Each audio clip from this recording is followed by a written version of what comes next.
Uniform ಇದೆ ಅಂತ ಏನು ಬೇಕಾದರೂ ಮಾಡುವಿರಾ? ಇನ್ಸ್ಪೆಕ್ಟರ್ ವಿರುದ್ಧ ಇಲಾಖಾ ವಿಚಾರಣೆಗೆ ಹೈಕೋರ್ಟ್ ಖಡಕ್ ಆದೇಶ.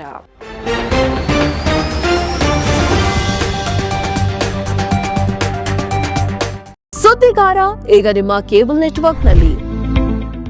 ಮದುವೆಯಾಗುವುದಾಗಿ ನಂಬಿಸಿ ವಂಚಿಸಿದ ಪ್ರಕರಣದಲ್ಲಿ ನಿಜವಾದ ಆರೋಪಿಯಾದ ಪ್ರೊಬೇಷನರಿ ಎಸ್ಐ ಬದಲಿಗೆ ಅವರ ನಿರಪರಾಧಿ ತಮ್ಮನನ್ನು ಬಂಧಿಸಿದ ಪೊಲೀಸರ ಕ್ರಮಕ್ಕೆ ಕರ್ನಾಟಕ ಹೈಕೋರ್ಟ್ ತೀವ್ರ ಆಕ್ರೋಶವನ್ನ ವ್ಯಕ್ತಪಡಿಸಿದೆ.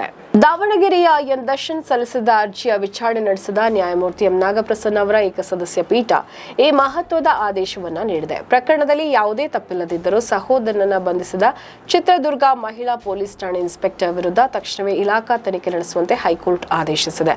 ಅಲ್ಲದೆ ಮ್ಯಾಜಿಸ್ಟ್ರೇಟ್ ಕೂಡ ಇಂತಹ ಅನಗತ್ಯ ಬಂಧನಗಳಿಗೆ ಸುಲಭವಾಗಿ ಅವಕಾಶವನ್ನ ನೀಡಬಾರದು ಅಂತ ಪೀಠ ತಿಳಿಸಿದೆ. ಪ್ರೊಬೇಷನರಿ ಎಸ್ಐ ವರುಣ್ ಕುಮಾರ್ ಎಂಬುವರು ಇನ್ಸ್ಟಾಗ್ರಾಂನಲ್ಲಿ ವಿವಾಹಿತ ಮಹಿಳೆಯೊಬ್ಬರೊಂದಿಗೆ ಸ್ನೇಹವನ್ನ ಬೆಳೆಸಿ ದೈಹಿಕ ಸಂಪರ್ಕವನ್ನ ಹೊಂದಿದ್ರು. ಆಕೆಗೆ ಈಗಾಗಲೇ ಮದುವೆಯಾಗಿರುವ ವಿಷಯ ತಿಳಿದ ನಂತರ ಎಸ್ಐ ಸಂಬಂಧ ಕಡಿತಗೊಳಿಸಿದ್ರು. ಇದರಿಂದ ಆಕ್ರೋಶಗೊಂಡ ಮಹಿಳೆ ಎಸ್ಐ ಹಾಗೂ ಅವರ ಕುಟುಂಬದವರ ವಿರುದ್ಧ ದೂರನ್ನ ನೀಡಿದ್ರು. ಈ ದೂರಿನ ಅನ್ವಯ ಚಿತ್ರದುರ್ಗ ಮಹಿಳಾ ಪೊಲೀಸರು ಆರೋಪಿಯ ಸಹೋದರನನ್ನ ವಿನಾಕಾರಣ ಬಂಧಿಸಿದ್ರು.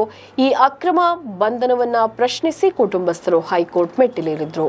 ನಮ್ಮ ಈ ವಿಡಿಯೋ ನಿಮಗೆ ಇಷ್ಟ ಆದಲ್ಲಿ ಲೈಕ್ ಮಾಡಿ, ಶೇರ್ ಮಾಡಿ, ಕಮೆಂಟ್ ಮಾಡಿ ಮತ್ತೆ ಸಬ್ಸ್ಕ್ರೈಬ್ ಮಾಡಿ.